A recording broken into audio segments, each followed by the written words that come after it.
समाज के बहुत करीब से जेना बहुत नजदीक से देखै छी डीप भ के एकदम वही समाज में जियै छी त तो जेना कहली लास्ट में कि अखन लोग कह नाम के लेल मात्र सांस्कृतिक पहिरन कहै छै लेकिन रफ ड्रेस दिस बेसी आकर्षित भेल जाइ हाँ छै। सोशल मीडिया पर देखावा के लागी जेना लड़कियों सबके देखै छियै देखावा के लागी त खूब साड़ी पहिर ले तथी खूब मतलब सभ्य संस्कारी बन के लेकिन के केवल सोशल मीडिया तक फिर अहाँ मतलब ऑफ स्क्रीन में देखबै त फिर से उहे रफ ड्रेस त एना नहीं होबाक के चाही। हम जस्ट ये कविता से कह चाहने छी।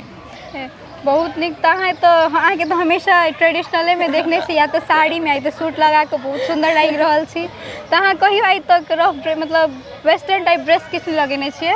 नहीं कहियो नहीं लगबै छियै? अब पहले जहिया ई पब्लिक में नहीं आयल छली त पहले 4-5 साल पहले लगबै छलिए लेकिन ई 4-5 साल से हम पूरा के पूरा बंद कर देने छी नहीं लगबै छी।